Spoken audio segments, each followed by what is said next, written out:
රසම රස කකුළු කරියක් හරිම ලේසියෙන් ඉක්මනින්ම හැදෙන හැටි අපි ඉක්මනට බලලමුද. ඉතින් ඔන්න මම මුලින්ම කකුළු ටික හොඳට සෝදලා පිරිසිදු කරගෙන ඊළඟට පිරිසිදු භාජනයකට මෙන්න මේ විදිහට කකුළු ටික එකතු කරගෙන ඒකට මම මුලින්ම කහ කුඩු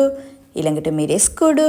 ඊළඟට අමුතුන පහ කුඩු ඊළඟට ගම්මිරිස් කුඩු අවසානට ලුණු කුඩු ටිකත් එකතු කරගෙන මේක හොඳට මික්ස් කරලා පැත්තකින් තියාගෙන ඊළඟට මම සුදු ලුණු ටිකක් තලාගෙන කරපිංච කොළ තක්කාලි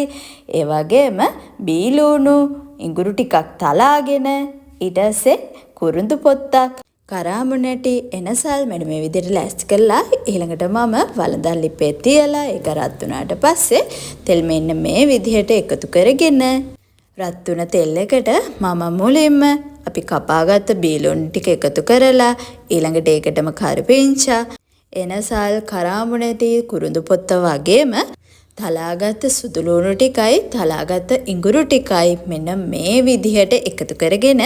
මේ ටික හොඳට මික්ස් කරගන්නවා. ඔන්න ඉතින් මම මේ ටික මික්ස් කරගන්න අතරතුර ඊළඟට මම තක්කාලි ටිකත් මෙන්න මේ විදිහට එකතු කරගෙන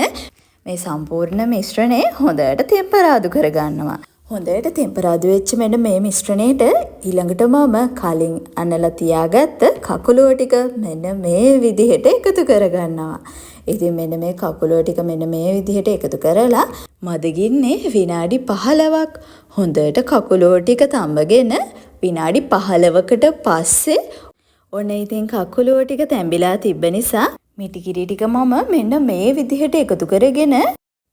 කකුළු කරිය නැටුවට පස්සේ ලිපෙන් බාගන්නයි තියෙන්නේ.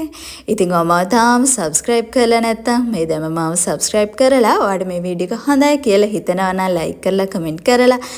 ඔයාගේ යාළුවන්ටත් මේ වීඩියෝ එක share කරන්න අමතක නම් කරන්න එපා. ඉතින් මම ආයෙත් රසව රස කෑමක් හදන වීඩියෝ එකක් හරි ඉක්මනින්ම හදාගෙන එනකන් ඔයාලා සතුටින් ඉන්න ඕනේ හොඳද?